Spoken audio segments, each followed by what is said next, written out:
Buongiorno, everyone. Welcome back to the Magpie Channel TV. We're here for the opposition preview. Man City on Sunday at St James's Park, home ground stadium, 4:30 kickoff, and we're joined by opposition fan, Big Steve, Man City fan. Good to see you, mate. Thanks very much for joining. How are you doing? No problem. Glad to be on, mate. Glad to be on. That's great. And we're looking forward to the game, I'm sure. The big, the money derby, as it's being called now. Yeah, well, you know, it's what it is. It is what it is. But it is no, it's going to be a great game. We've started the season really well, and usually Man City we start slow. So we've started well. Liverpool started slow. Man United's bottom of the league. What more can we ask for? Literally, for a Man City fan, this must be absolutely living the dream. Man United rock bottom. Great.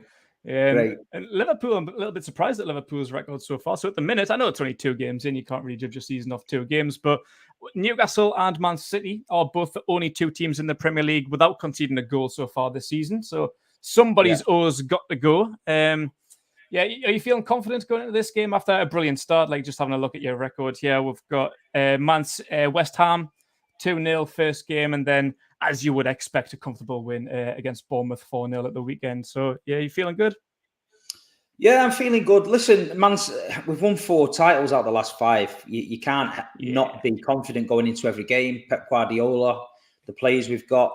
We've added the Erling Haaland. We've lost a few. But we're playing some good football. We're still growing into it. Obviously, like I said before, last few seasons, we've started slow. We lost to Spurs last season, first game.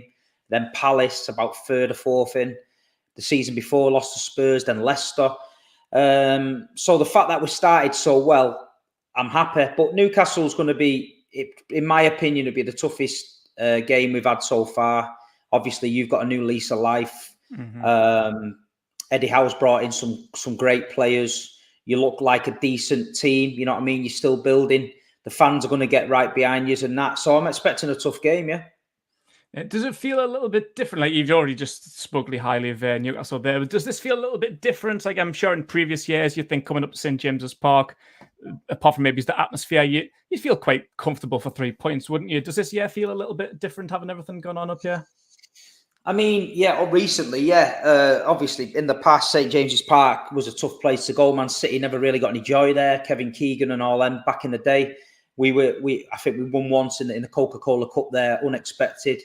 But obviously, the last few years, Newcastle going up to St James's Park, it always just felt like the soul of the club had been ripped out of it. So you always thought that if we could get there early doors and start knocking it about and getting ourselves on the ball, that the crowd would dip and then we'd get the result. I think I remember Chet Tiote, God bless his soul. He scored a worldie there one time. If the crowd get up for it at St James's Park, they can definitely be the 12th man and get them over the line. But we're sitting at the minute, we're just a different gravy. We got Haaland up front now, who looks really, really dangerous. Kevin De Bruyne, you know, he seems to be getting better and better, and we look dangerous. But it's going to be tough. You've definitely got a new lease of life. You've definitely got the mojo back, the soul's back in the club. So I'm expecting it to be tough.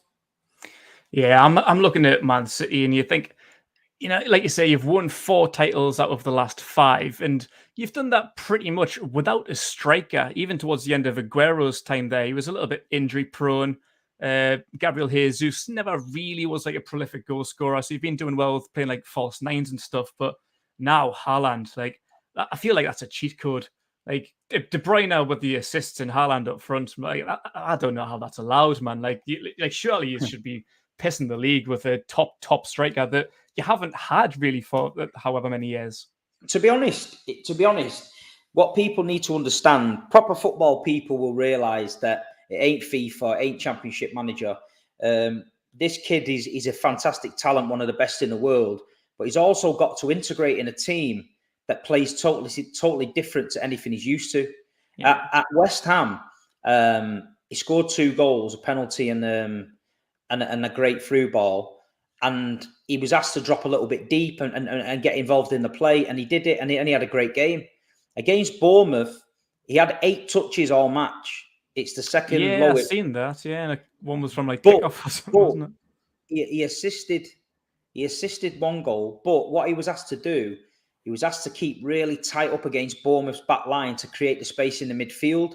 Because if he drops deep, Bournemouth had like 6 at the back. They'd have dropped deep. We'd have been squashed in midfield, struggled to play through him. So Mm-hmm. what he did is he pressed right up against him, and Kevin De Bruyne was allowed to run right through the middle of him, score. Gundogan went through, scored. Foden went through, scored. So although we might not score in every game, like I know we all expect that, he's doing other things off the ball, and Pep Guardiola is demanding different from him. So listen, he's got no pressure from the City fans. We don't do that. We don't put pressure on these people. We were the top scorers in the highest divisions, in all 5 divisions last year with no striker. So listen, we're just letting him bed in. There's going to be games where he's probably not going to get a sniff, but he's doing his job. And there's going to be games where people are going to get a bit risky, try and play up a pitch. He's going to get in and cause damage. Yeah, that's good to hear as a football fan. Like I've loved Haaland for a good few years, and it's good to hear that even if he doesn't hit the ground running, you understand like it can be a little bit of a process coming to the Premier League, especially for a young kid. Was he like he's only like 21 or something like that, isn't he? He's I think really he just young, turned 22. I mean, 22. the pressure's on him because obviously he's at Man City now. The fee we paid for him was nothing compared to what he was worth. Oh, absolutely. But Man City, we sort of let the players have a season. Cancelo came in first season, didn't really cut it. Then he kicked into gear. Bernardo, Mahrez, Jack Grealish last season came in. But no matter what you say, there's a massive difference between other teams' styles and Pep Guardiola, what he demands. 1 minute you can be playing left wing, next minute you can play left back, then you're playing false 9. 1 minute he wants you all over the ball, next minute he don't want you touching the ball. So listen, it's tough playing for him. But you know, if we were losing and Haaland was having 8 touches, people can talk shit. But when we're winning 4-0 and he's having 8 touches, doesn't really matter. Yeah. So what have you made of Newcastle's start so far? Speaking of managers and tactics, it is a little bit different from last season, going from Steve Bruce to Eddie Howe. Obviously, we've had the takeover, something that you're familiar with as a City fan. You had the big money takeover a good few years back. What are you thinking about the Northeast at the minute? Like I said before, they've got the mojo back. The fans are on side. And what you've got to remember is, this is my only advice, Newcastle was a club where everyone had a little bit of a soft spot for him. Same with City back in the day. Oh, you had 30,000 City in Division 2. Man United, the big bad rivals. You know, we feel sorry for City. We had a bit of that. Newcastle used to have a bit of that as well. But all that's out the window now, because you're now an oil club, according to everyone else. You don't deserve it. The jealousy, the green-eyed monster from every other football fan in the world is going to come at Newcastle, right? But you know what? You know what you got to do? You got to embrace it. And what you've got to do is you've got to stick together as a fan base and as an owners. So you galvanise your fan base like we are. Man City fan base, we don't give a shit about anyone else, what they say about us. We stick together week in, week out. We know where we came from. We're humble. We don't put pressure on our own players. We don't demand instant success. We trust the manager. We trust the board, and we're getting results. And I feel that's what you've got to do. I think you've got to get all your fan base pulling in the same direction. I think you've got to give the manager time, and you've got to give the owners time, because we went through a stage with the money where we had to go for the mercenary type of player. You know, you had the Bayors and Robinhos and that just to get noticed. And then for me, it all clicked into gear when the training ground started to get built, and when we started to get Tevez, and when we started to David Silva, Yaya Toure, that's when people started to look at Man City as a different animal. And I think Newcastle now, they're going to go down the same route. I think that's what's going to happen. You might have a couple of years where you're building and it'll be up and down, but then you'll just get 1 or 2 over the line one season, and then the rest of the footballing world will think, you know what, this Newcastle team ain't fucking about. Yeah, that's brilliant advice, and yeah, that's great to hear. And I hope there's a lot of Newcastle fans listening to this, because watching the fan base, you see that there is some people that are getting a little bit ahead of their boots too, like at the minute as well. Like having the past 15 years that we've had under Mike Ashley, everything that we've got right now is an absolute blessing, and you can see that the owners are working hard. Eddie Howe's working hard. The club's going in the right direction, and it's not going to happen overnight. Like you say, it didn't happen for Man City. No. I do see a lot of people that, because we haven't spent big this window, I think a lot of people are expecting us to go after player after player after player. We've had bids rejected for Pedro yesterday. James Maddison, whoever else. We've had a long list of targets, and we haven't really got anyone apart from Sven Botman and Nick Pope. So yeah, like Newcastle fans do just need to just chill out a little bit. Like speaking from a man with the experience, like things do get better, and we do need like the mercenaries. Like I remember, like you kind of had like the likes of like Gareth Barry and Craig Bellamy and Shea Given and people like that. Like it doesn't happen overnight. It's like you didn't have Yaya Toure and whoever else like Aguero within the first year. It does take time, and this is a progression that Newcastle need to get used to. No, you do, and you've just got to relax. It's like when we got took over, all the media and all the other fans are like, you can't win the Champions League. Won 16 trophies in 11 years. Do you know what I mean? It's not bad going. It's not bad going. And when the owners came in, they said in the in-house interviews, we've got to create a side that is challenging for every cup domestically. And when we start challenging for every cup domestically, European stuff will come.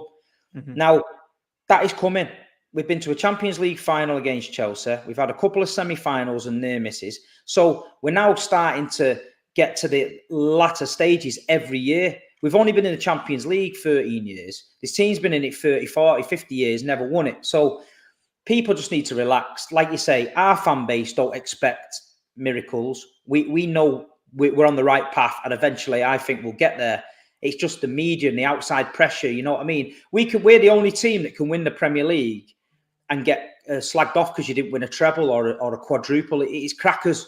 You know what I mean? When we was in the second division, a Carabao Cup would have done us. You know what I mean? And at the end of the day, that's no longer good enough now. But for Manchester City fans, you know, we're just on this incredible journey, and every single trophy, whether it be a Carabao Cup or a Premier League, I'm taking it. Oh yeah, absolutely. Like Newcastle haven't won a trophy. I think it was like 1958 or something like that. Like you give me a Carabao Cup, I'm over the moon. Like a lot of people, I think it's the media kind of play it up as well. Like as soon as we got took over, they say like, "Oh, we're getting Haaland and Mbappe and blah blah blah," and everyone starts to believe it as if that's the gospel. But no Newcastle fans thinking about Champions League titles or Premier League titles in the short term. But how long, looking at the trajectory that Newcastle's had in a short term, like it's only been, I think, 10 months since the takeover. Like with the trajectory, how long do you think that Newcastle will be competing like Europa League, Champions League, top four kind of thing? Don't forget, you've got to it's all right having the money, but you've got to get every decision right, because you get the money in, and you've got to trust somebody with that money, because if you trust the wrong person, for example, Mancini won the league in the last minute with Aguero, and the next summer we should have kicked on, and we signed Javi Garcia, Jack Rodwell, Scott Sinclair, and Man United's worst ever side won the league. And so this just shows you that you can get complacent. And don't forget what Newcastle are doing. You're not only building a team, you're building a football club, because the football club was on its arse. So you've got to build behind the scenes, you've got to build commercially, you've got to grow globally, you've got to do the training ground. So it's not a quick fix. No. And like you said before, you've had 15, 16 years or whatever with Ashley. So you guys have been patient. So what's another 5, another 6? Absolutely. You're going in the right direction. And that's where you are. The one thing for certain now is you've got people who are putting Newcastle in the right direction. So like you say, don't put pressure on the players. Don't put pressure on the manager. Relax. Concentrate on enjoying your football and building your football club, and everything else will fall into place. Is there any mistakes or any bad calls? I'm sure there'll probably be quite a few bad signings since like the City takeover. Has anyone particular that you can come to mind think, why the hell did we sign him? Apart from the ones that you just mentioned, like Jack Rodwell.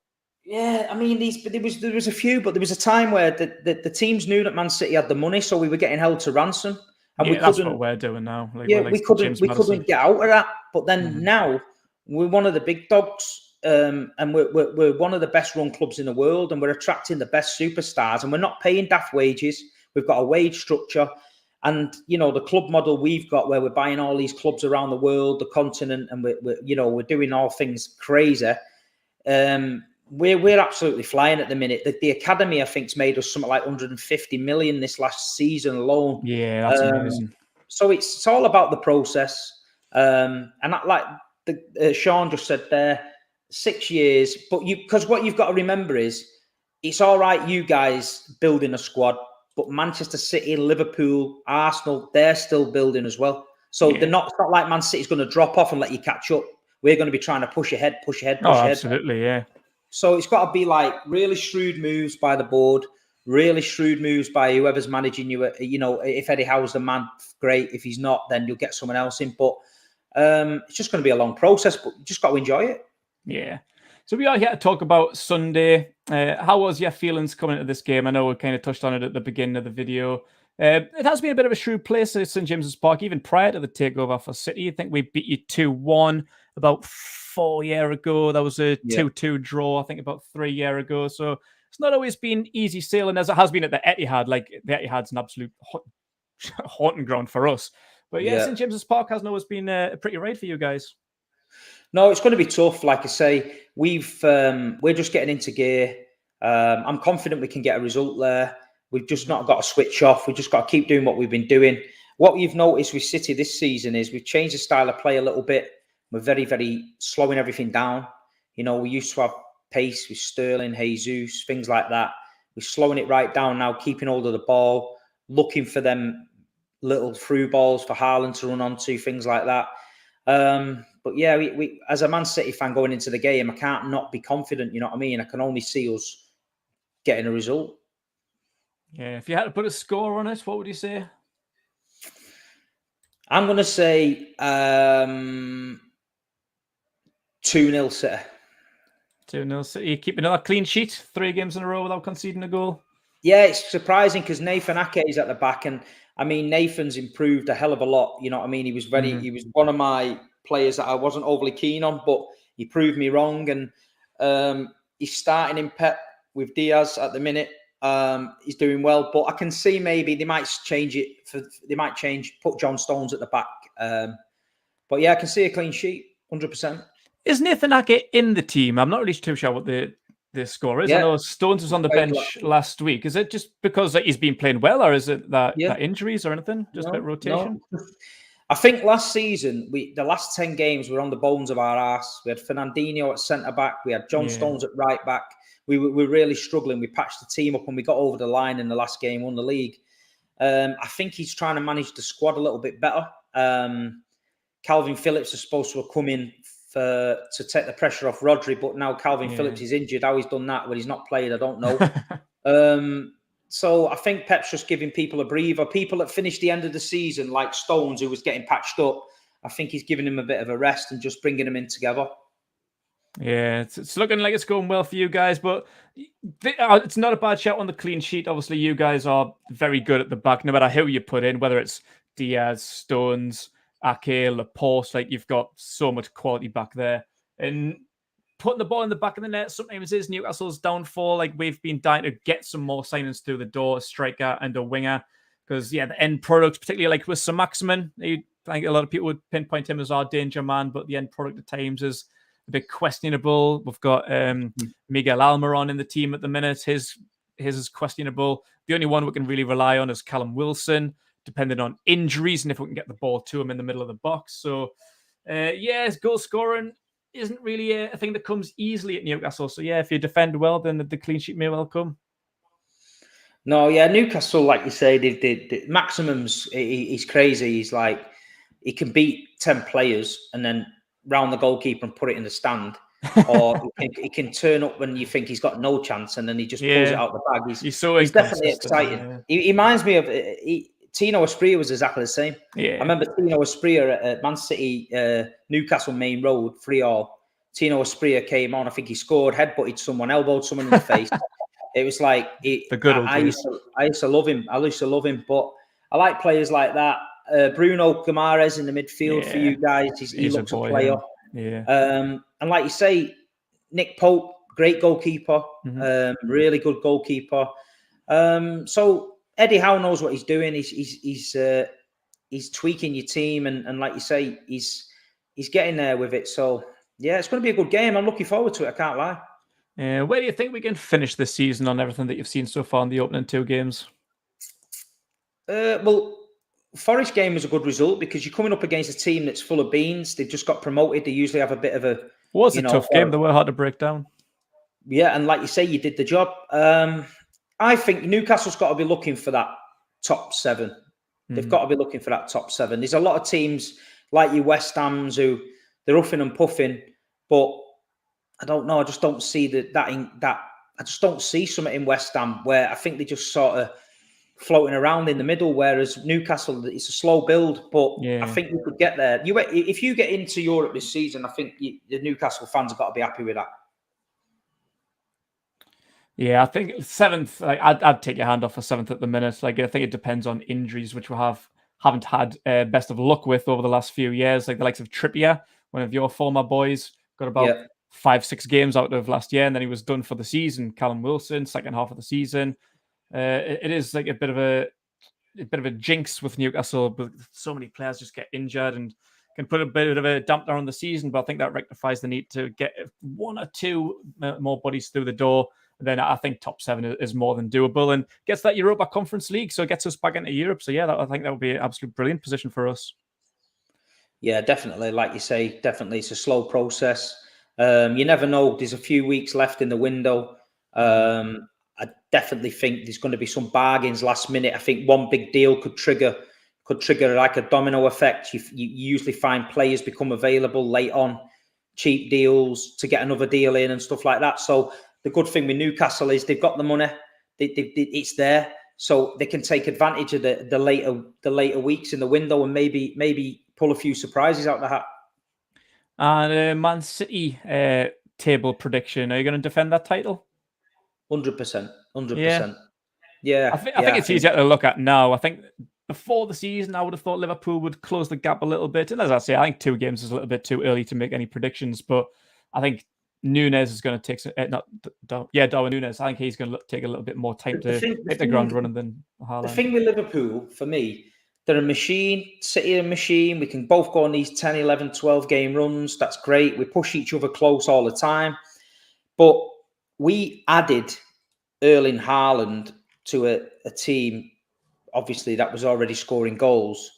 They lost Mane and added Darwin Nunes. Now, whether that's going to prove a masterstroke or whether it's going to prove a downfall, I don't know. But I've just got a little feeling about Liverpool that I'm not as worried about Liverpool this season than I was last season. Yeah, even though they beat us in the Charity Shield and they beat us in the Charity Shield fair and square. But I don't know. I don't think we're kicked into gear yet. I don't think they've kicked into gear yet. But they're already 4 points behind us, and the way we go at it, us two, that can be a big gap. Yeah, it can be. Yeah, even for this early stage. Yeah. All right. Thanks very much for joining, Steve. We're going to wrap it up there just before we plug the sponsor, which is BetMate. Go and have a little look at BetMate. Link will be in the description below, as will yours, Steve.